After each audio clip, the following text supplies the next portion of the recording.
All right. Yes.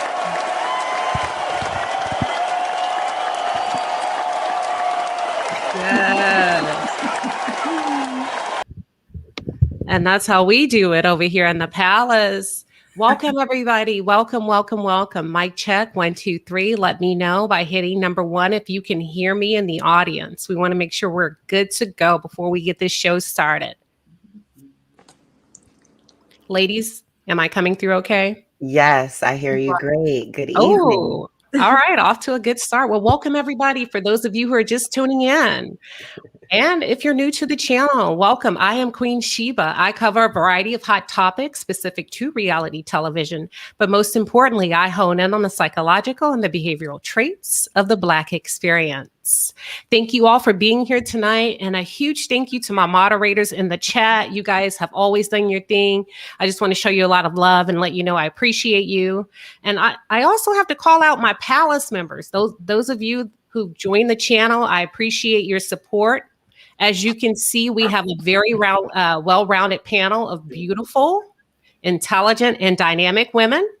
And we have so much influence on this panel tonight. I'm looking forward to the dialogue, and I hope you all are too. Ladies, the floor belongs to you. One by one, I want you to introduce yourselves. And let's start with Kayla. Kayla, introduce yourself to the audience. Okay, thank you so much for having me, Queen. What's going on, everybody? It's your girl, Kayla. You already know. Thank you so much. So it's Kayla from Ready to Love. And I'm super excited to be here. You guys know I'm in these YouTube streets, so you can find me over there on my channel. And some great things coming out with OWN TV this spring. So thanks. All right. Speaking of YouTube streets, we have a YouTube vet. She's normally behind the camera, but you all know her as Diana Rose, baby, all day. Diana, take the floor and let the people know who you are. I am Diana Rose, as you said. And yeah, I've been on YouTube for about a little over a year. And it was just something that I did out of just a hobby, really. I enjoyed Love and Marriage Huntsville, thought I would give it a shot, and I am really surprised with my journey so far. Lots of wonderful people that follow me, and I get to meet really wonderful people like yourself. So, yeah. Thank you. Thank you. And we have Ty. Ty has been here before. I don't know if you ladies and gentlemen remember her from Is It Better or Women Better Off Single Than Sorry? She is a free spirit. I've known her for a long period of time. She's a mover and a shaker in the corporate industry. Ty, let me back up and let you introduce yourself. Welcome. Thank you so much. Yes, again, thank you for having me. It's a pleasure to be here. Always a good time. Like she said, my name is Ty. I am, she said, in the corporate world, HR consultant, but I'm also a yoga teacher. So just kind of try to keep it well-rounded there, but very happy to be here. Very excited to chat with you ladies tonight. I was on mute. We are happy to have you. And we have someone that's very special. I was able to find her. And without further ado, Winter, could you please introduce yourself to the people, please? Absolutely. Honored to be here. Hello, panelists. Hi, everyone in the chat. I will keep my intro short because people always say I do a lot of stuff, and I do. But I'm an author, I'm a speaker, I'm a coach, I'm a mentor, and most importantly, I'm a mom of 4. And that is really my proudest job that I just love, and I'm just excited to be their mom. So I got to shout them out. I'm on Love and Marriage DC, and I'm a newbie to reality TV. Have enjoyed the journey thus far, and excited to join the discussion on tonight. Thank you so much, Queen, for reaching out and having me, and I look forward to learning and hear more about the other ladies' journeys. Absolutely. Thank you. Kiki, unfortunately, will not be able to make it tonight, you guys. They're under like a severe thunderstorm watch in Huntsville. And we are waiting on one more panelist. She's having technical difficulties. So if she can make it, she will. But without further ado, we're going to get this party started. I'm going to kick off the questions. I think this is going to be a very dynamic and fruitful conversation. I'm actually looking forward to it. So I am going to start it off by asking each of you a question, and this is for all of you. My first question is, ladies, what was it like for you growing up as a little girl? Were you empowered to dream big? We'll start with Winter. I felt like my name was going to get called first. I would say absolutely. And I was very fortunate to grow up in a, and I feel like it's fortunate because it seems so uncommon these days, but to grow up with both parents in the home. So I was raised with both mom and dad. And my dad treated my sisters and I like princesses. He would bring us flowers and write us love notes. And to this day, he still does those things. So for me, I was totally empowered. I didn't feel like because I was a girl or a young woman that I couldn't do certain things. My dad would always say, you can do anything you want to do and you can be whoever you want to be. Most importantly, just know who you are and know whose you are. And most importantly, you belong to me.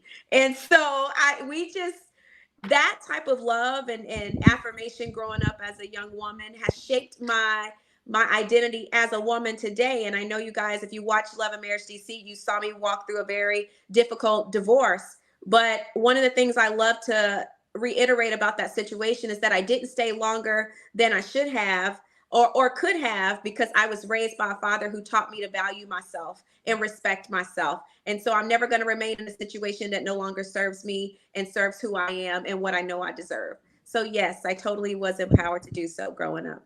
That was beautiful. That was beautiful. I feel like, when we think about the predominant majority of the African-American community, a lot of little girls are not as fortunate to say that they had a two-parent home and they had the father to give them that example of what it feels to, what healthy love is. Let me say that.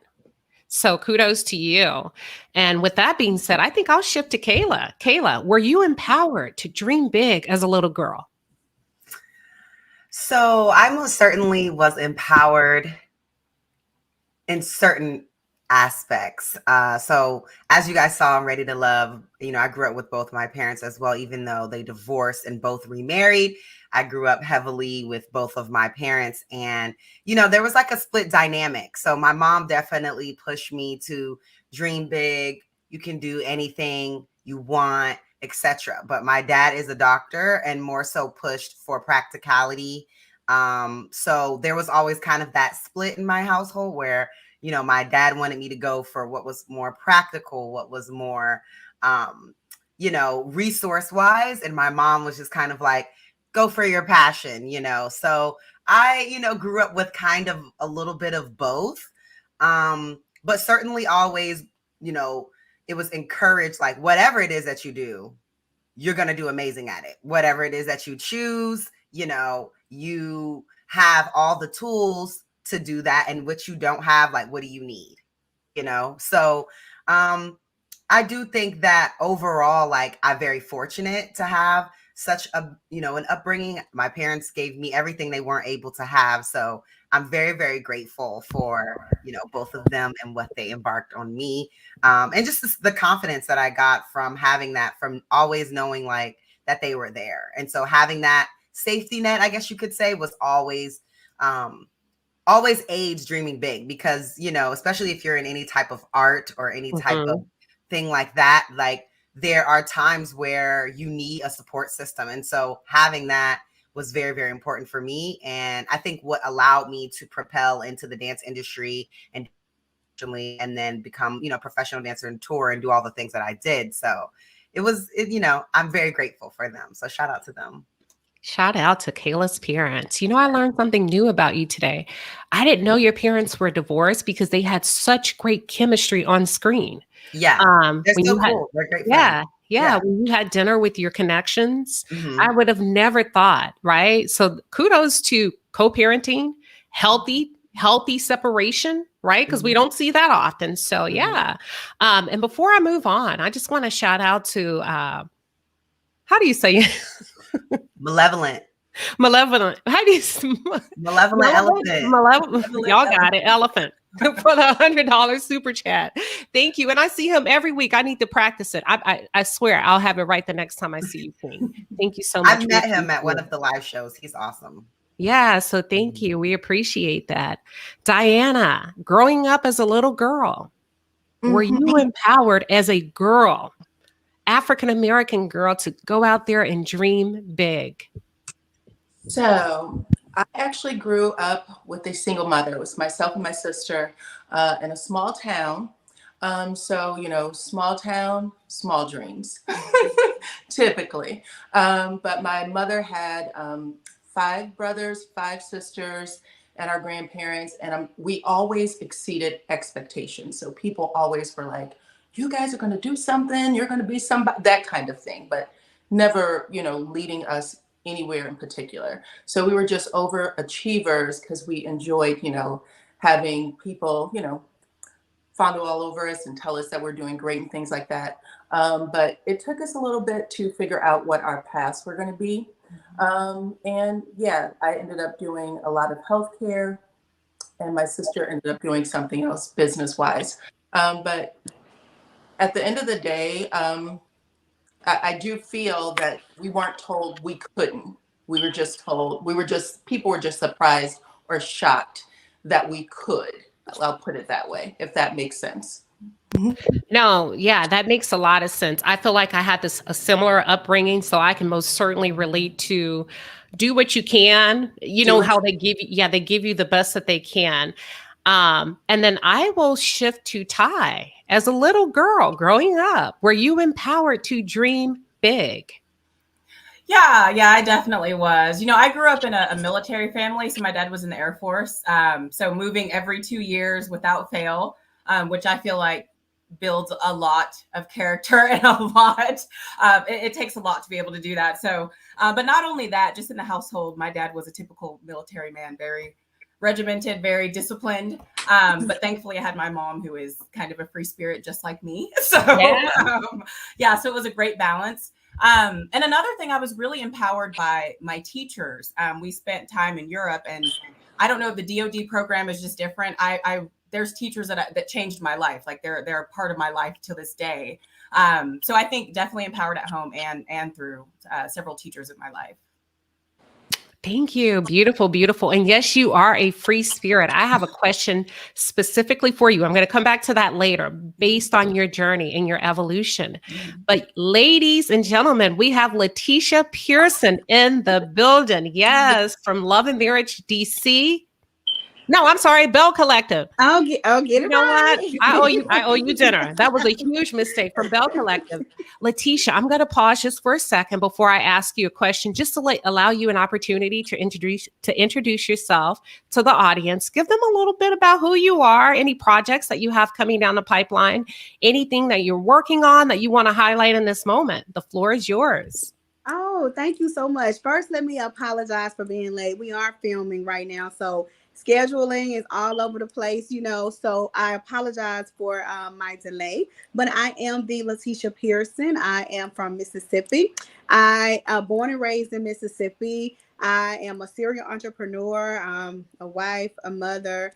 I run an organization called Women Brunch Mississippi that I created a platform to help female entrepreneurs start their own business.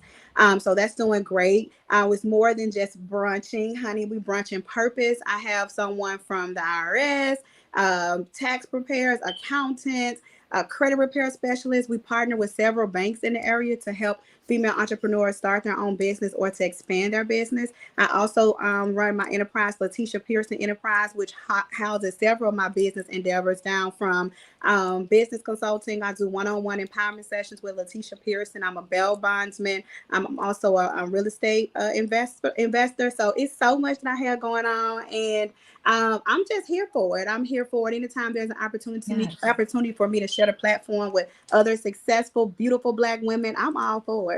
Listen, the way you ran that down, honey, I smell money. Yeah.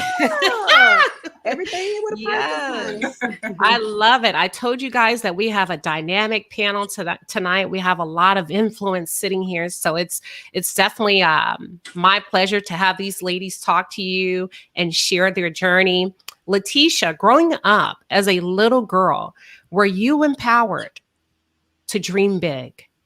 Absolutely, absolutely. Every day. I grew up in a small town in Mississippi called Pelahatchie, Mississippi, and it was only about 1,500 people there. My bedroom window was actually out. I could look out my bedroom window and see a factory over there where a lot of people, including my grandmother, would work. And I was like, you know what? There has to be something bigger. So I always knew that I was destined for something bigger. I just didn't know what it was, and I knew the importance of manifesting greater. So I was empowered by my surroundings. Granted, it's a small town, love, hospitality, that southern hospitality and everything. So I got what I needed for the community. I just knew there was something bigger for me. So yes, I was empowered every day, every day, every day. And now you're empowering others. And I'll get to that in a minute as I get to your questions, your one-on-one questions. And with that being said, Leticia, I think I'm going to let you keep the mic. I have a question specifically for you. Okay. And my question for you is, I can only imagine the sacrifice and the dedication that it takes to do what you're doing, right? All of the things that you were able to share with us. Not only that, reality star, a mother, a wife. So when it comes to the work that you're doing, even the things that we do not see played out on reality television, what is it that you would like to be remembered for?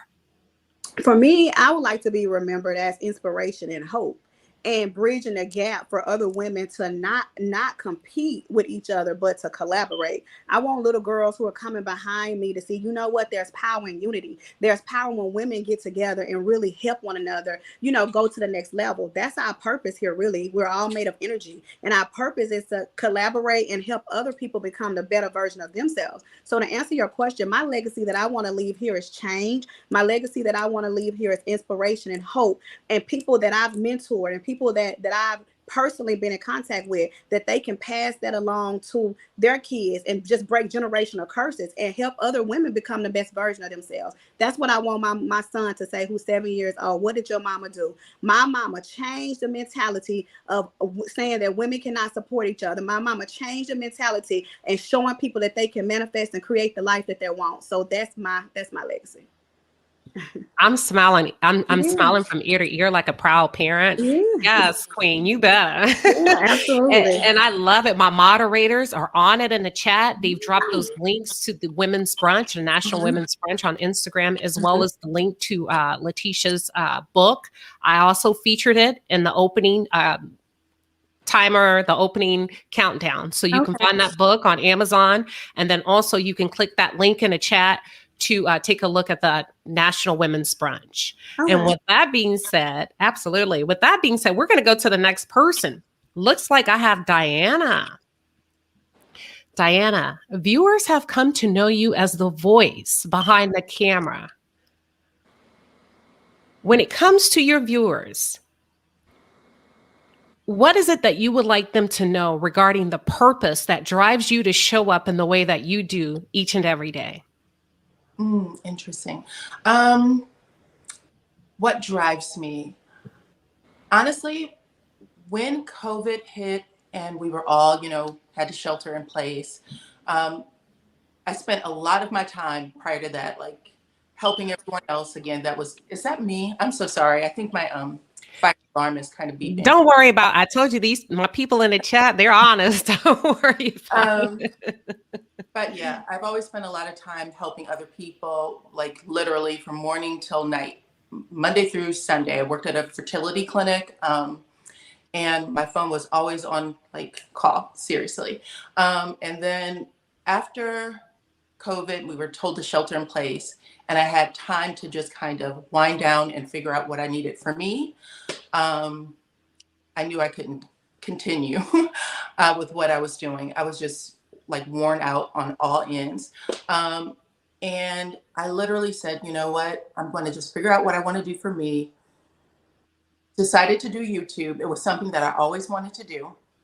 And I said I was going to give myself a certain amount of time to see if I could make money, and if people actually enjoyed the content that I was giving. So once I started doing that, and it happened like, I want to say overnight, but it did happen overnight. Maybe I did like 20 videos. Then I woke up one morning and I had like, I don't know, 10,000 views on one video. After that, I was just like, okay, I got something. People like what I have to say. And I really try to, like when I'm watching shows, doing reviews, I really just try to think about the human part of all of it. Like, what do we all connect to? And just share that information, basically. So, yeah, once you start it, you just, I would say that would be what I'm looking for. I apologize, guys. I'm a little nervous. You're fine. Just take a sip of that wine that's sitting off to the side. I'm just kidding. But no, you do a really dynamic job of what you do, and you do it well. Prior to me even starting a YouTube, I used to tune into you on Ann and Sassy T from the 803. Okay. So kudos to you. Keep up the great work. I'm happy to have you here today. So yeah, we got her from behind the camera as a panelist. Let's move on to Kayla. Kayla, as a woman who isn't married yet, based on where you are in your journey, which do you prioritize, purpose or being ready to love? That's funny. Great wording on the question. I've always felt that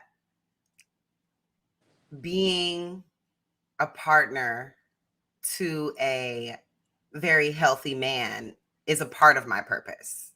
So, but I don't want to say both, but really both. I think in what I'm doing right now to propel myself in my businesses, in my personal life, my personal growth is all going to benefit my union and the family that we raise together. Because I do think that as a woman, that nurturing and that being a creator and creating is a part of my purpose. So they're both priority at this point. My current relationship is priority. And I think that I am centering myself and not feeling like there's a separation or choosing between the two, but understanding the importance of balance and, internalizing the fact that as a woman, and it's something I say all the time, that you can have it all, just not all at the same time. There are seasons for certain things. So as I'm preparing myself for the next season, just keeping that in mind, so I think that's where I am. Definitely ready to love. All right. I love it. Before we move on to the next person, Leticia, Kayla said you can have it all. I want to ask you something before. Is it possible to have it all? Because you are a mother, you are a wife, and you have a slew of businesses and projects. Can a woman have it all? I think that a woman should, just like Kayla said. It's possible, but you have to find the right person. I don't know if you guys been tuned in to Bell Collective. If not, put it on your to-do list. But I mean, there's going to be sacrifices. I believe we can have whatever we want and manifest whatever we want. I do believe that. However, I do understand that women are on the rise right now. And just like Kayla said, you have to find someone who's willing to understand and move away from the traditional way of thinking. You can have it all. And as you manifest, like you said, you want someone healthy. I do believe you can have that. But the women that I've run, I'm trying to learn the blueprint. So Kayla, when you get that information and you manifest that, talk to me, No, you got all I want. And a lot of people ask all the time, a lot of my mentees, how do you balance? I think that that's something, and I say you can't. I think it's just a pretty way of saying I have, I can make it work. I'm going to figure it out. You can't balance. You have to prioritize. And I think that we should stop using how do you balance? I mean, the first season, I think I went to a balance coach. Didn't even know something like that was even out there. But yeah, I'm still unbalanced. And I figured the way it's prioritizing things. But to actually answer your question, I think that it's possible. I think that it's possible for us to create whatever it is that we want. Put it on your vision board and just have someone who's very supportive. For me, down south, Mississippi, Glenn is used to the traditional way of things, the wife, and we're times change. I'm a whole boss, from housewife to boss wife. So we just have to figure it out. But you can have it all. I'm room for you, Kayla. When you get that blueprint, shoot me a DM. I got you. And send me a copy too. I got you. It's a work in progress. Send me a copy. One quick question, Diana. So you were working in a fertility clinic. Yes. Very, For nine, very, very interesting. Go ahead. for 9 years. Wow. I would love to bring you back to talk more about the infertility rates amongst African American women. And also, before we move on, did you completely walk away from your corporate job to work for yourself via social media? I did. You did? I certainly did. It was I loved it when I was in it. But again, I didn't realize how burned out I was until after we had to stop. And I was like, oh, not only was I burned out, but I was probably crazy because I was giving so much of myself to everyone except home and myself. So when I figured that part out and, I had like, I don't know, 30 days to think and process, I was like, this is it. I am done. I'm going to figure out what I need to do for me. And yeah, it was a good experience. I talked to my husband about it and he was like, I prefer you this way than for you to go back into that. So yeah, it was good. That's beautiful. Now, Yeah. ladies, before you quit your job tomorrow, she says she talked to her man about it. So talk to your man about it first. We don't want to start no trouble. All I could contribute. Exactly. All right, Winter, you have a very strong religious background. Has there ever been a time and or a moment when maybe your purpose did not align with traditional church? If so, how were you able to navigate that? I'm navigating that real time. So that's a great question. So I grew up, my dad was a pastor. So I grew up a PK. I've been in church all of my life. And so for me to even make the decision to go on reality TV as an ordained minister was a big deal. And so I had a lot of opposition to my doing so. But one of the greatest lessons I feel like I've learned is that God will not stop blessing me because of people's opinions about me. My relationship with Him is my own. He has created me for a purpose that exists outside of the four walls of a church. And we cannot say that we are called out into the world to be a light while being amongst other light.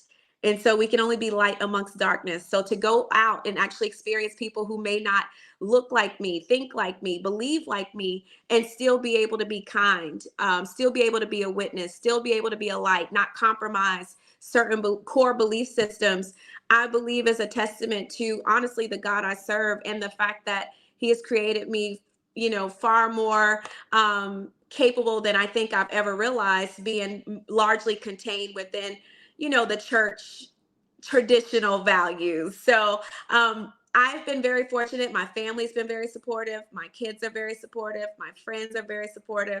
And it's just helped me grow and really own who I am, flaws and all. And I think that's one of the misconceptions, that when you proclaim to be a quote unquote believer or Christian, people somehow perceive that you believe that you're better.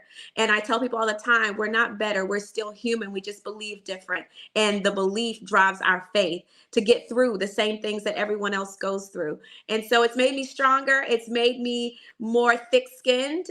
It's made me able to honestly relate to people better because I'm able to come outside of that context and say, you know what, I'm just like you. I'm no different.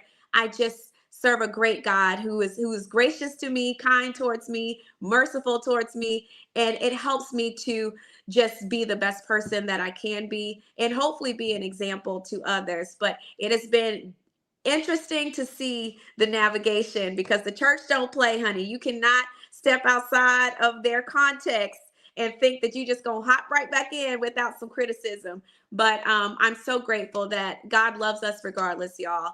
And I've just been happy to see the woman I've become that has been able to really navigate that and really still continue to be a light, regardless of maybe the opinions and negativity that I've received alongside of it. So yeah. You ladies are on fire tonight. Thank you all for your transparency. Winter, that was like the realest answer coming from a woman with a dynamic spiritual background, especially being like a preacher's kid. And Bad Apple says Christian women are always placed in a box.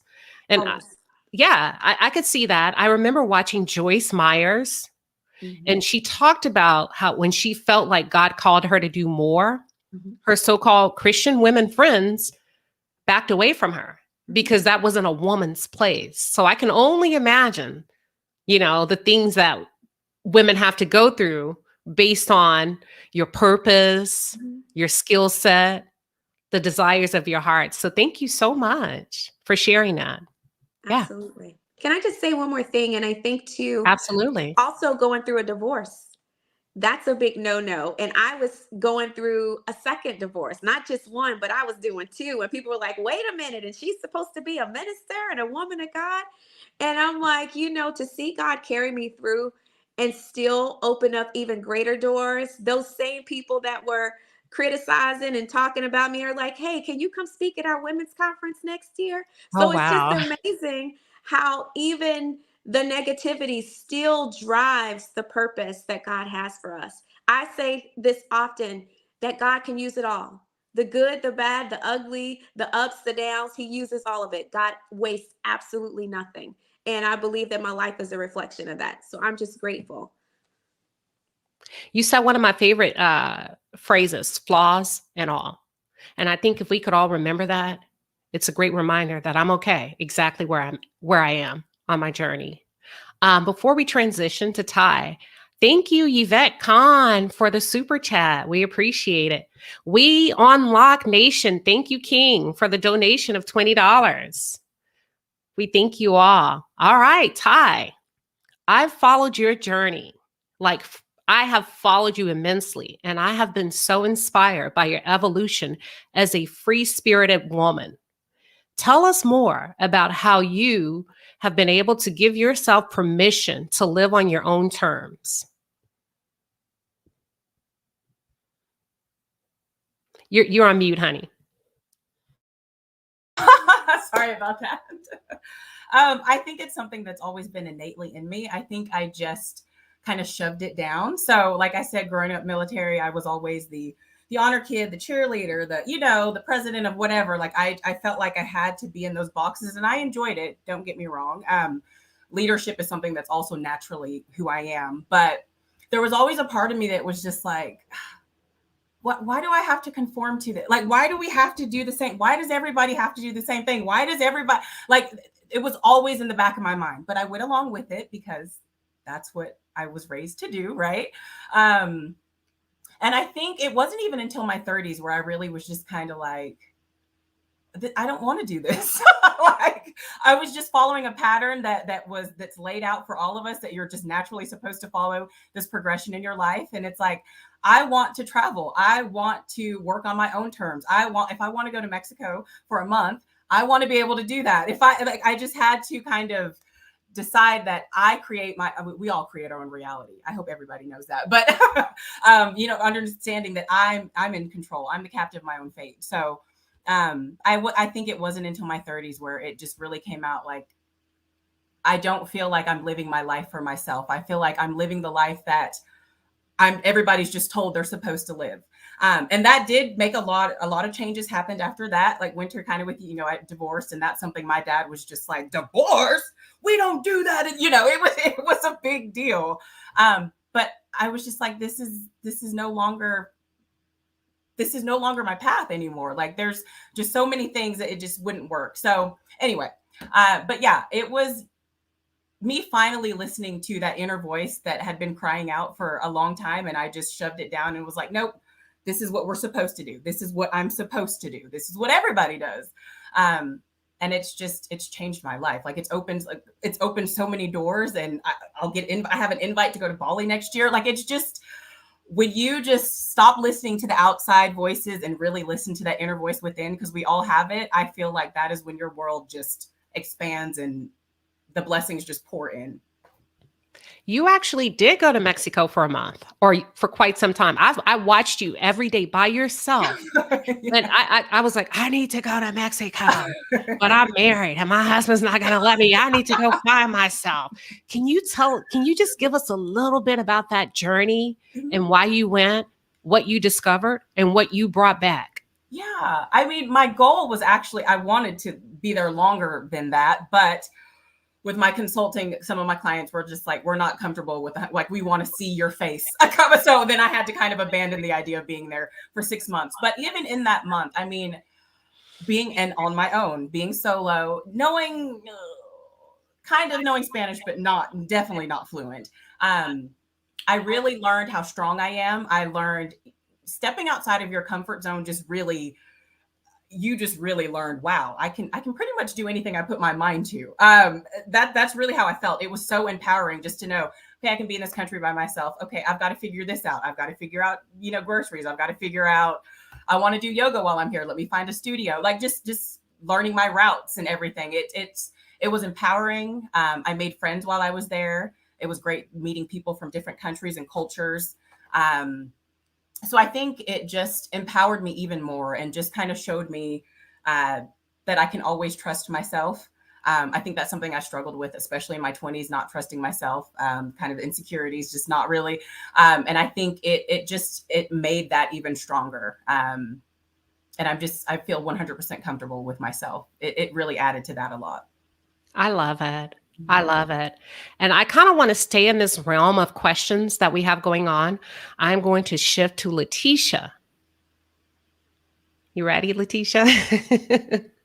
I'm ready. Okay. So when it comes to turning your pain into purpose, what's one of the biggest hurdles that you've had to endure that may have caused you to doubt if you were actually, that may have caused you to doubt if you'd be where you are today?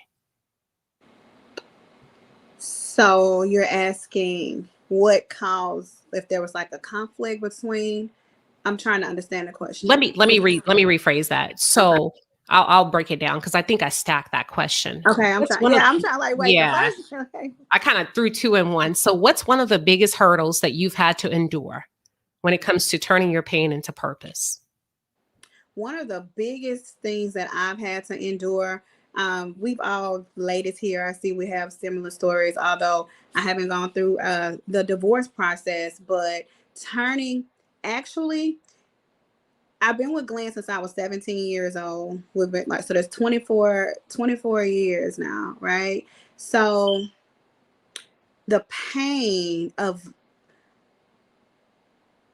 going through someone who's been my best friend all these years, and when I started to transition, when I started to grow, when I started to elevate, the pain of knowing that the person who's been your cushion, like your best friend, your ride or die, there's some type of conflict. And where I am in my life right now, that's where I always envision us. You know what I mean? These are things that we talked about. These are things that we prayed about. These are things that I feel, I'm not going to just give myself credit, that I feel like we both manifested. So my biggest hurdle that I am currently experiencing in my purpose is being not where I want to be with my spouse in this moment. Because if anyone knows my purpose, anyone knows the desires of my heart more than the Lord, it's him.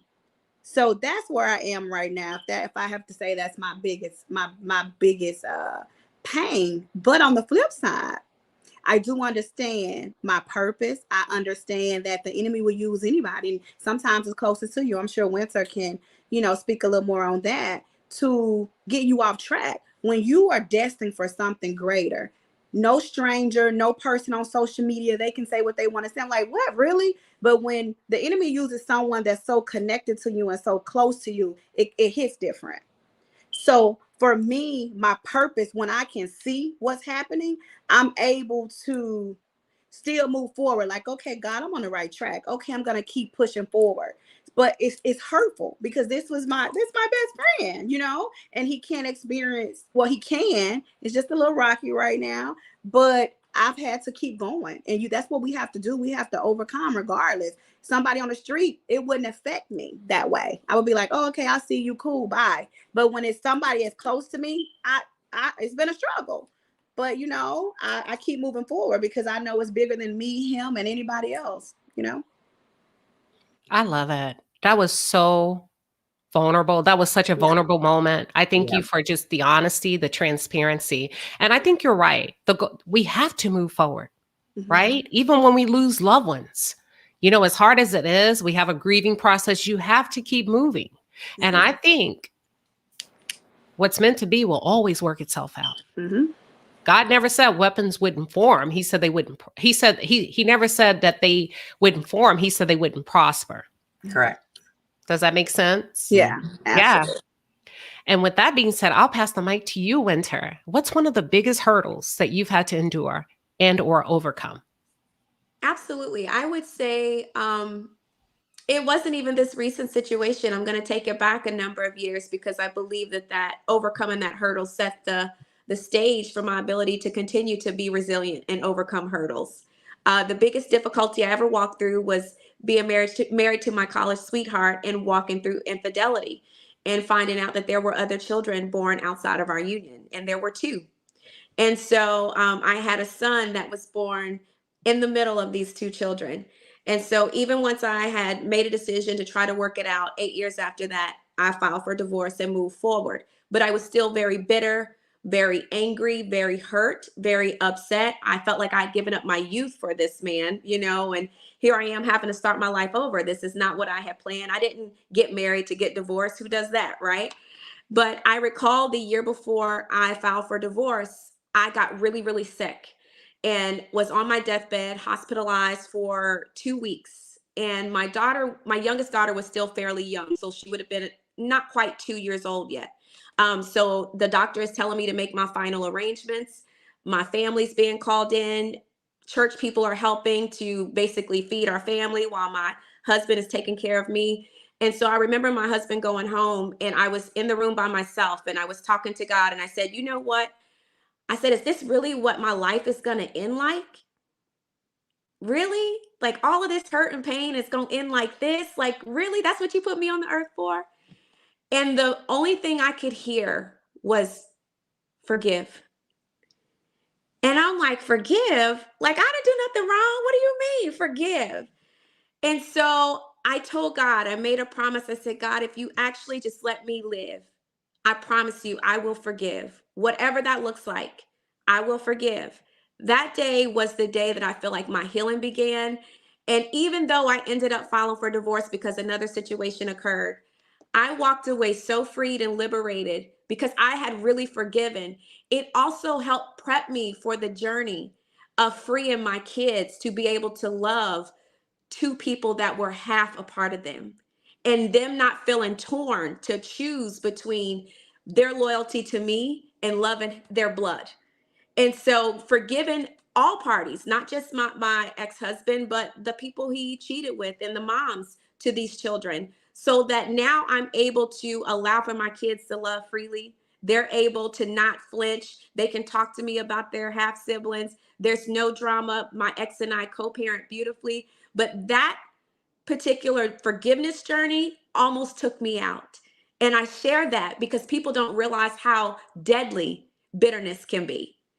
And I'm telling you, I was a completely healthy human being up until that point. My bitterness was going to kill me. And so overcoming that opposition, overcoming that hurdle, walking through the journey of healing and forgiveness has totally transformed my life in a way that I can listen. Hey, I know we only been married a year. This ain't going to work out. This look like a dead end. I can leave and not feel any kind of way about it. I wish him well. I pray he gets help for whatever, caused him to make the decisions, but Winter's good.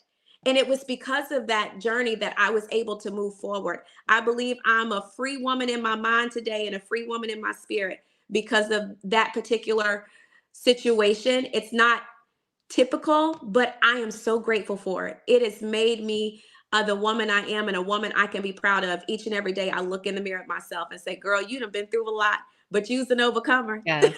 You're resilient. You good, girl. You can literally overcome anything. So I like to share that because people wouldn't blame me for still feeling a way about Yes. walking through that. But my future deserves better and my purpose deserves better. So I love that. I love that. And on that note, can the chat please say amen? Let the chat say amen. Since we don't have the church here, we'll work with the chat.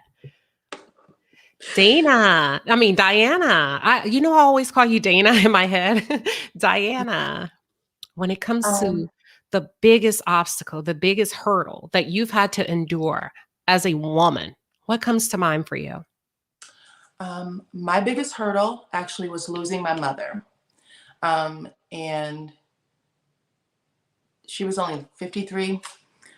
So at that time, and I don't think you ever get over it, but it just felt like I was navigating life all by myself, like questions or things, even now, like that questions that I might have about whatever. You always just want to ask your mother. And I actually went into a depression. My husband lost his mother first, and then I lost my mother maybe 4 months after that. So we were both like just in the worst place ever and not really able to console each other because we were, you know, we had our own wounds. So I would say for a very long time, I didn't want people would ask. First up, I didn't know I was actually depressed. Um, and I don't know why I should know because I, you know, worked for a doctor and all of these things, but I did not know I was depressed. I thought that if I was getting up every day and going to work and doing the things I was supposed to do, that I was okay, that I was just working through it. But years after, I figured out, you know what? You were in the worst state of your life. You really needed to see someone or speak to someone, which I ended up doing later. But it was a very heavy time. And what I ended up doing, or when you were saying, how did you turn your pain into purpose? Um, I had to remember that literally I'm still here and it's okay to grieve and it's okay to realize that I'm in a place where the other thing I should say is that I was doing better than my mother, like living a life that was better than my mother. That was the other thing. I had so much guilt that I could do things that I knew she was never able to do. And then I had to figure out, you know what, it's okay. You can travel, you can do all of these things. And I always think of her when I'm able to, you know, go out and get things done. So I think that was pretty much it. It was just that that was my greatest pain, and that's how I overcame it, I should say. Yeah.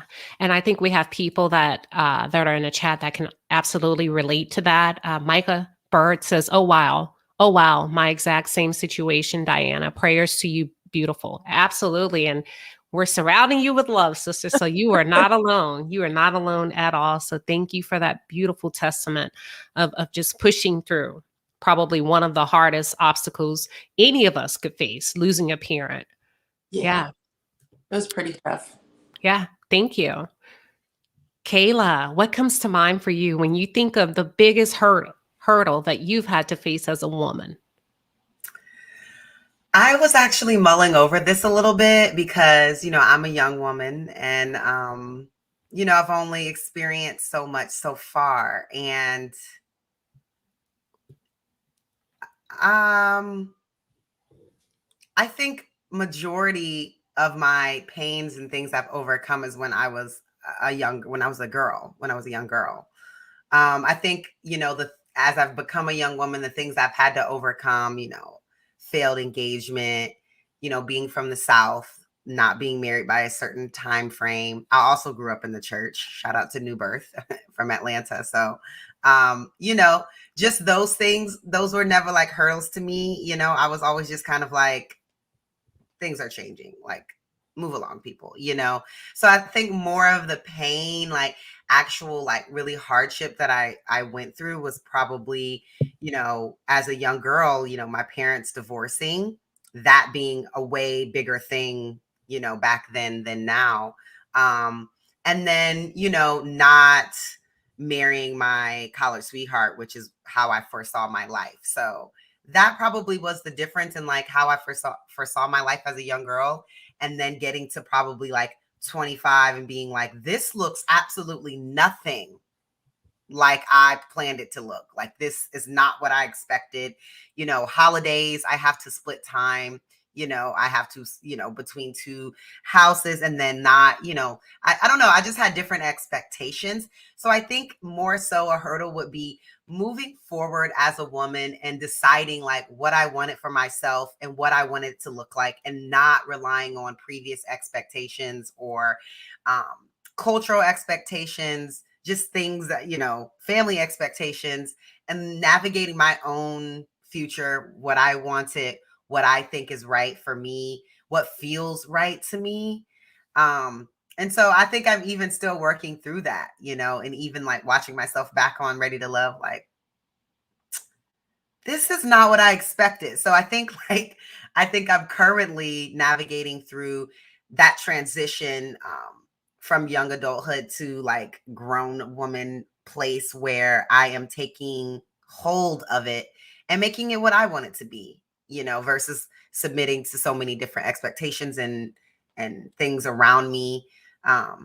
So yeah, that's what I'm doing now. And I'm turning that into purpose, and I'm turning that into motivation, doing the things I'm doing, writing my book, doing all these different things that I'm doing. So, yeah, I think that covers it. Would any of you ladies like to offer like a piece of advice to Kayla as she begins her journey? And just, kind of, I'm not going to say misstepping, but moments that you feel like were uncomfortable for you. Would any of you like to just chime in and give her like a word of advice or positivity? Sure, Ty. I just have one. Always trust your intuition. That is all I can tell you. It never lies. Mm-hmm. And I ignored mine so much in my 20s. And it's like self-betrayal almost. So that's the only one I can say. Just always trust. And I think that is something that I didn't do. Mm-hmm. And, I was thinking about that when Winter was talking about forgiveness, because I easily, I'm an air sign. I easily forgive people, but forgiving myself for making choices that I had a feeling was not the right choice, and I still did it, and I've done it multiple times, it's probably harder than anything, like once you like first forgiving yourself, and then second, like, can I trust myself and my decisions? Like, so it's like, yeah. One thing I would add, not only to you, but to all of the women, is to be kind to yourselves. Sometimes we love on everybody else with the exception of ourselves. And it reminds me of what Dana said about her journey. It almost took like being tapped out just for her to call a timeout. So be kind to yourselves moving forward. Yeah. Ty, last but not least, when it comes to having to overcome hurdles, obstacles, what comes to mind for you? And mine is actually very similar to Diana's, and it's losing a parent. I feel like forever that when that happens, it's just devastating, especially if I lost my dad, and that's someone I was daddy's girl through and through. He probably did way too much for me, but yeah, it was we had a really, really strong relationship. So that definitely the biggest hurdle. Definitely went through a period of depression. With me, it was like I was almost mad at myself for not being like, after months passed, it was just like, okay, like, why can't you pick yourself? Why can't you function again? And so navigating through that and just understanding that it's a process. Like, you just have to let it pass. Like, there's no rushing it. And it never goes away. I mean, that's just how grief works, right? There's days where I'm perfectly fine, and there's days I'll hear a song and I'm crying. It just is what it is. But I think that just having compassion for myself and letting myself go through it instead of trying to rush the feeling or what can I do to speed this up? It just doesn't work that way when you're dealing with things like that. Giving myself grace. That's how I overcame it. And that's what I learned from it, to always extend grace to myself. Wow. Mm-hmm. When I think about what you said, what Diana said, and also some of the other women, it all comes back to love. That self-love, self-acceptance, those gentle words, those gentle actions that sometimes we often neglect when it comes to us, just like I said a few moments ago. But no, thank you for sharing that. So much love to both of you. And I'm just sending you all positivity and love, because I know that feeling probably would never fade, right? It probably becomes less intense, but it's still there. So a lot of love, a lot of positive thoughts. Leticia, when it comes to purpose, how important is a man to a woman's purpose? God is very important to a man, to a woman's purpose. When it comes to a man, if you guys, I can only speak from my experience. And for me, I wonder, are you mean like just a man in general or your man? Like what we your man? Oh, how important. It's very important. My uncle, both of my uncles are pastors, grew up Southern Baptist, grandfather, deacon, all into that Southern Baptist, right? And how can I put this? My uncle actually said something, and I guess Winter can probably help this. It's sometimes my uncle made a statement that said sometimes your spouse, if he's not equally yoked with you, if you guys are not equally yoked, it can cause more harm than help. I think that if you have the right spouse, you guys are on the same page, your partner, your boo thing, whatever y'all doing, if you guys are provoking and pushing each other into purpose at a work, but if that person is holding you back from becoming who God has called you to be in this season, I don't think that you should fight it. I think that you will know if this person is provoking you into your purpose, pushing you into purpose, or if this person is a hindrance. So important, I would have to say it just depends on that man or your boo thing or whoever, whatever you got going on. But I wouldn't sacrifice my purpose just because someone isn't on the same page as me.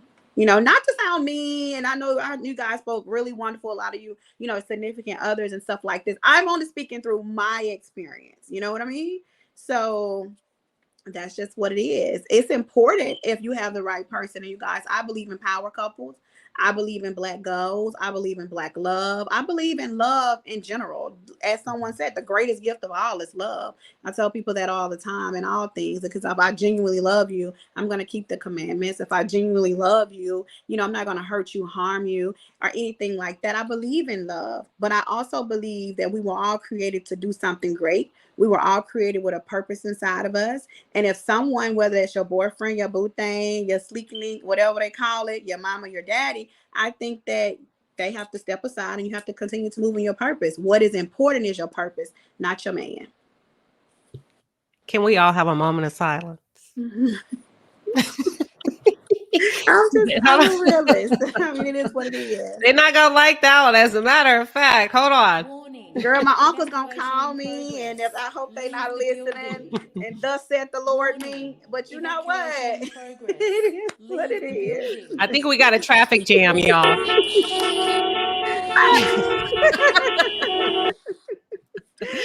Okay, Diana, how important is a man to a woman's purpose, in your opinion? So I'm going to have to agree with Leticia. Your purpose belongs to you. And if a man is involved, you just have to decide whether or not he is helping your purpose or he is a hindrance to your purpose. Outside of that, if he's a hindrance, he got to go. I mean, again, really, you are driven with whatever's inside of you that needs to get out of you. If that person is in the way of that, they might not should be around you. That's what I think. But yeah, and how I would not, if you know what your purpose is and you are in a relationship with someone who is stopping you from getting there, you should figure out how to get rid of them. That's what I would say. You know what? I have to agree. As a married woman, my husband is very important. And when he lines up with his purpose, which is God, he'll understand my purpose. But if he's out of line, there's no way that he will understand my purpose. So my purpose comes first, because he should know that message should have came to him first. Or if he's really in tune and in line, you know, in my opinion, he's able to call out the things that I'm good at. And I'm going to have to side with you two ladies. I know some people in the chat are going to disagree. They say a hit dog hollers. So, but hey, it is what it is. And with that being said, we're going to move on to a different line of questioning. Kayla, I have a question for you. When it comes to immediate family, how much of a challenge is it to convince them to get on board with your plan? Or does it even matter? Okay, so for me, I have a great support system. Like my mom is not only a woman of God, she has such great discernment. She's very in tune spiritually. Um so for me, it's very important because I just can't find a time where there's something that I've been wanting to do or something that I'm doing and my mom has been like, or someone that I've been with and my mom has been like, "Mm," and it worked out. So for real, her support and whatever it is that I'm doing, or at least her having a certain understanding of it is very, very important. I think learning from her mistakes and making new, like she says it all the time, like learn from my mistakes, make your own, make new ones. Don't make the ones that I made, that I can clearly tell you about. Things that I've seen, my mom is 61 years old, looking fabulous. She's amazing. And there's a lot to learn. And so I think as I've gotten older, I've been trying to actually listen. It's not my strong suit, no. So I've been trying to do that more, like actually listening. Uh, and I just think it's super, super important. That is, if you have a support system or immediate family that is in tune, that's spiritually healthy, physically healthy, and is, growing and working in their own purpose. Because if you don't have that, I wouldn't say just listen to family because they're family, because there's certain immediate family that I am not going to be listening to. Right. So, right. So as long as those people are in tune, I think it's very, very important to have your support system, co-sign whatever it is that you're doing, who you're seeing, because from the outside looking in, it's just different than when you're actually in it. So I think it's very important. Thank you, Kayla. Winter, same question for you. When it comes to immediate family, how much of a challenge is it to convince them to get on board with your plan, or does it even matter? You should not be trying to convince your family to get on board with your plan. You need to believe in it, regardless of whether your mama, your daddy, your sister, your brother co-signs it or not. Your purpose does not need a co-signer. You need to believe in yourself and work for it. I often find that family's the last to get on board often. So you have to be willing to pursue purpose regardless. It doesn't matter. Some people don't even have it to consider, and which is why I say it doesn't matter. It's helpful if it does. I love my family. They're very supportive. My mom is one of our biggest cheerleaders. Is she gonna ride regardless? If I'm gonna have a book to sell, my mama's gonna buy it. That's just how she is. But Yep. everyone doesn't have that. And at the end of the day, even if my mom and my family wasn't there, I would still have to have the belief to keep going and pursue it anyway. So believe it and do it. Yeah, that's beautiful. Somebody in the chat said Winter be preaching 100. They like these films that you're putting out, Winter. And I am going to pose the same question to you, Ty, when it comes to your family. How much of a challenge is it to convince them to get on board with your plan, or does it even matter? I'm going to have to co-sign with Winter. Yeah, I mean, obviously, my support system is everything to me, but it's like I said, I'm the captain of my own fate. So I'm going to kind of determine what's happening in my life, and they can have their opinions, and I'll listen. But thankfully, I have the discernment to know, what to apply and what not to apply. So yeah, I would say it's great if the support is there. Like I said, there's nothing like support. There's nothing like community. But it's not gonna stop anything in any regard. And sometimes I found, kind of like what Winter said, family can sometimes present fears that have never even crossed your mind when you're thinking, so sometimes it's like you have to know who to talk to, and then just know what your purpose is and to just go full force. And if you have the support, hey, thank you, I love you, but you're the most important part of that entire thing. I think this is a first that all women have agreed with the same point and the same sentiment. So that's really good. Leticia, I have a question for you. So my question for you is, what is a misstep and or a mistake that you've seen other women make when it comes to taking that pain and using it for purpose?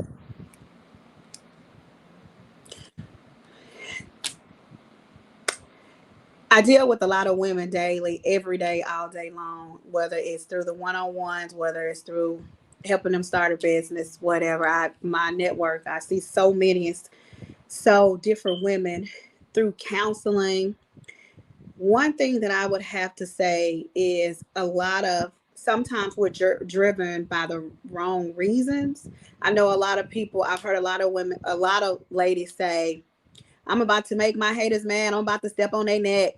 Okay, whatever. I mean, I don't think that should be a reason you should move forward in your purpose. A lot of women, they're bitter. A lot of women are suffering from abandonment issues, whether it be men, fathers, moms. And I try to teach women to process that energy and process it and acknowledge everything that you're going through, but don't allow that to drive you, because when you reach that level that you're going to reach in your purpose and you're healed, then what's the drive then? So allow the purpose to drive you, use that and heal from that. But when you step on their necks, then what happened? You're gonna step on what? You know what I mean? So when you're no longer bitter and you've healed and God has really put all that in the sea of forgiveness, what's next? So I see a lot of women use certain things, certain circumstances to drive them. And it's okay. Poverty. Hey, that's okay. Everybody want to get out there. Everybody want to get out the mud. So that's not a problem. But when I see women using bitterness or I need my haters to motivate me. Well, when they stop hating, then what's next? I want women to really focus on the purpose. The best revenge is getting your paper. Didn't Jay-Z or somebody tell us that? So focus on that, not on your mama left you, your daddy left you. I want you to recognize that energy and acknowledge that pain and acknowledge that hurt. But then you need to release it, because your purpose is tied to pain. Your purpose should and that's a mistake. I hear people saying that my purpose is tied to pain. God didn't give me a purpose that's going to be with pain. I don't want that. If my purpose is tied to pain, no, I want my purpose to be tied to healing, not pain. Because once I'm walking in my purpose and what I'm doing, helping other women become the best version of themselves, how can I heal you? And how can I use my purpose if it's pain? I'm gonna put that energy on you. So a lot of mistakes that I see women making is using things that are negative to move forward in a purpose, not realizing that you should be healing from this, not realizing that you're still holding on to this negativity and you're tying it and using that to drive to drive you into purpose. That's gonna be a disaster when you make it to the top. You got to be healed when you get to the top. You got to be delivered when you get to the top. When you're walking in your purpose, you have to be positive. I don't have a good day every day. That's why I surround myself around women who can pour into me, because all you ladies have encouraged me. That's why I love being on panels like this. Way over my time that I plan to be on here, but because I love what's happening in this moment and what's driving me. Once I'm drained after today, y'all are pouring into me. And I think your purpose should be tied to happiness, peace, and love. Don't allow bitterness. Don't allow what your mama did, your daddy did, your ex-husband. Don't do that. Don't allow that to drive you, because God wants better for you. And he wants you healed so that you can heal other people. So I see a lot of women make that mistake. I'm like, girl, no, them women don't care about you stepping on their necks, but when you done, what happens next? So use something else. Poverty, legacy. Legacy is a good one. I tell people, create a legacy. Anything that you start, make sure that you, one, ask yourself, how can this serve somebody else? And two, how can I make money? If you don't ask yourself those questions, nothing that you do will manifest into nothing. Because you can't, that serving one, anything you do, everything that I do, every business that I have is tied to serving someone else. You'll always have an overflow. I don't care about stepping on nobody's neck. I don't care about their neck. I'm creating a legacy.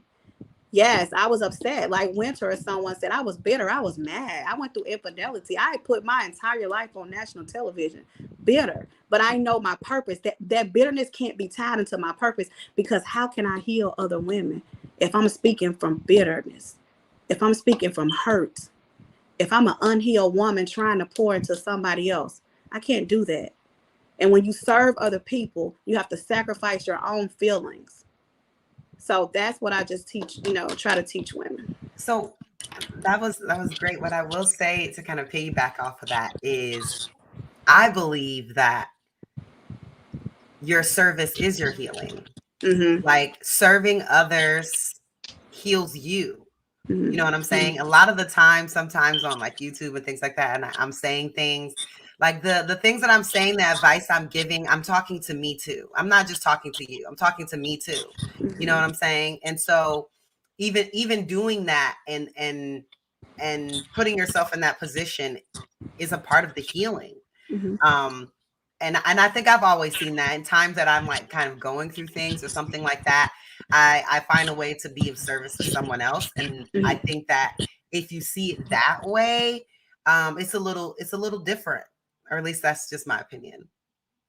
I think you make a point, Kayla, but I think there has to be a certain level of healing that has to have already occurred for God to entrust you to the masses. Yeah. So I think you make a good point.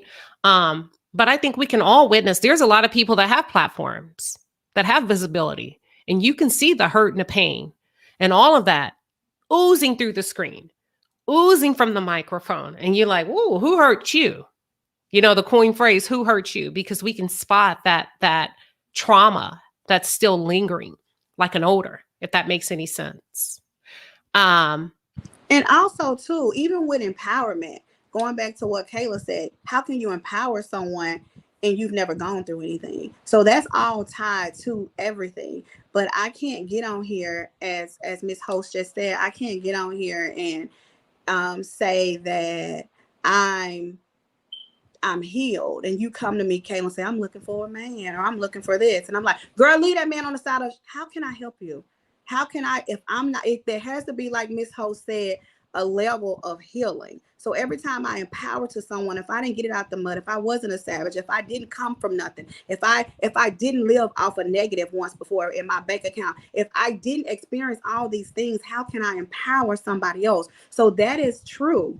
Anytime you step on, I think I wrote down, you have a YouTube channel, but anytime you get on any platform, nobody's going to listen to you if you hadn't been through anything. So you are exactly right. Empowerment definitely comes through experiences, and you're able to heal through that. Every time I get on a stage, anytime I host, anytime they fly me out to speak anywhere, when I speak to people, I'm able to speak to them from passion and compassion because of things that I've gone through. So that is a very, very great point. And I agree with you, because in all my speeches, that is tied to one thing, and that is my experience. And I do heal. I have been healed several times, empowering other women. I've been like, damn, I needed that myself. Yeah.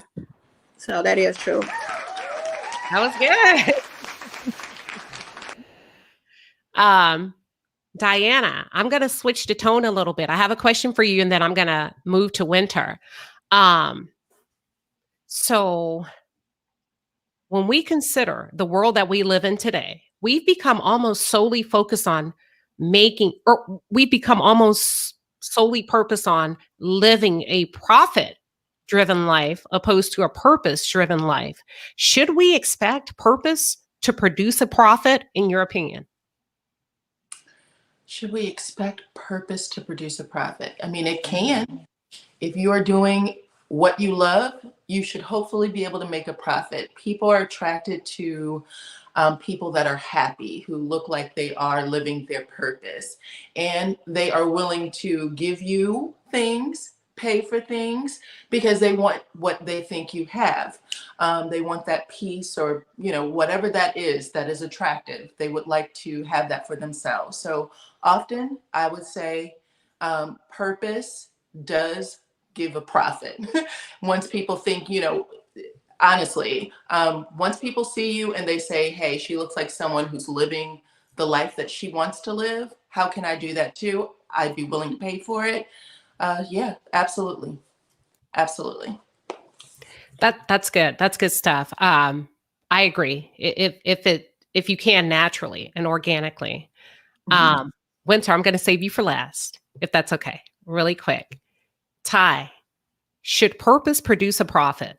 Considering the world that we live in today, a lot of people are driven by profit as opposed to purpose. What's your opinion? And I think I'm co-signing a little with Diana again here, but yeah, I think if you are really thriving in your purpose and you are really being of service to others, it just naturally kind of comes with it, if that even makes sense. But I just feel like that's how it is. I know for me personally, money is never the end goal. Especially like when I started doing yoga and things like that. It's just like, I want to help people. I want to be of service to people. I want people to walk in here and feel differently when they leave. That was always my mindset. It was never, I need to make this much money. I need to make this much money. Well, I feel like when you focus on helping people, empowering people, giving that service, the money just flows. And it's like, I'm the most requested and I'm getting requested to do more. And I'm like, no, I don't have the capacity for that. But I think when your heart is pure and the purpose is pure, the service that you're wanting to give to people is pure, and maybe that's just God, this is giving it to us, but the profits just flow. That's been my experience, at least. Awesome. Thank you. And last but not least, Miss Winter, same question for you. Should women expect their purpose to produce a profit? I believe that purpose can always be profitable as long as it's fruitful. Ooh. That's really what I believe. And I believe it also is tied to your ability to steward your purpose well. I believe that every purpose can be profitable, but we're not always the best stewards. So yeah, I do. I believe it's always profitable as long as it's fruitful. It's just the way it is, the way it's set up to be, I believe. I think you kind of threw in a level of accountability there, not being good stewards. Absolutely. Yeah, of what God gives us. Winter, I know you have to go, and I'm going to let you go. But before you do, because I want the ladies to leave the audience with like a nugget, but I'll let you leave the audience with a nugget. But I have a specific nugget that I'm going to ask from you. So Winter, you had a moment on Love and Marriage DC that went viral. So much so that I watched that scene over and over and I laughed, and it just gave me such great joy. Do you mind closing us out before you leave with Sign My Papers? Now that is hilarious. That was a good scene. That was Listen, the funniest part that people always tweet or TikTok at me is, "You've been lying, that's how we got here. You've been lying for the last 2 years. You better sign my papers and give my divorce. You better sign my papers and give my divorce." And then somebody give him a pen in this place. Yes. Thank you, Winter. We have thoroughly enjoyed you, beautiful queen. Just thank you so much. I know you have to drop. I do. God bless you. And I will be in touch. Thank you for having me. God bless you guys. Okay. Bye-bye. All right. Ty, anything you would like to leave with the audience before we wrap up? Any nugget, word of advice, affirmation of faith? I think the biggest one, and the one I have to remind myself daily and constantly, is just to be present. I think sometimes we're always thinking in the past, or we're future thinking of what we need to get done or what's happening next week or next year, what we're doing. And I have to constantly, okay, breathe, hold on, be present. You're here, be here now, as Ramdas says. But yeah, be here now. So that's the biggest one. Just be present. Try not to be living in the future or living in the past, because the present moment is literally all we have, and it's all that matters. Yeah. Yeah, I agree. That's so important. What about you, Leticia? Anything that you would like to leave the audience with, something to ponder on? There's several, but one thing that I'll say is that show up as yourself, as your authentic self. Show up as yourself unapologetically, and let people love and allow you to be a magnet for everything that's meant for you by showing up as yourself. That's just all I have. Show up as yourself, your beautiful self. That's it. Unapologetically. I'm here. This is me. I don't have to remember anything because what you see is what you get. Yep. So just show up as yourself. You're muted, Queen. You're muted, Queen. Kayla, what would you like to leave the audience with? I was pondering, always pondering. I think one of the main things I'll probably leave with the audience is do it afraid. Ooh. Like, there's never going to be a right time. People are always going to have something to say. Could fail. Like, you just have to do it afraid. Just do it anyway, you know? Sometimes I genuinely believe fear holds us back. Other people's opinions. What are they going to say? You know, are they going to drag me on Twitter? You know, whatever. Just trust yourself, you know, and do it anyway. All right. And last but not least, Diana, Rose. What gems are you leaving with the audience tonight? I would say do everything that these ladies said. That's absolutely right. And my other thing would be women typically give everything away of themselves. So we're always taking care of someone else, children, husband, other family members, everything at work. Find time in every day to just care for yourself, because that's where your intuition is. That's where all of that stuff that is in your head that needs to come out, that's where you find your purpose. When you are doing things for everyone else, you'll never find it. You'll never hear your voice. You'll never hear God. So that's what I would say. Every single day, find time for yourself.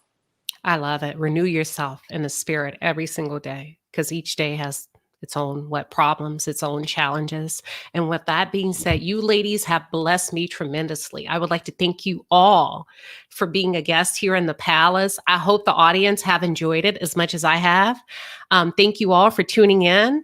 Make sure you like and subscribe so that you can get that notification for the next live panel that we have coming up. With that being said, good night to you all and God bless you.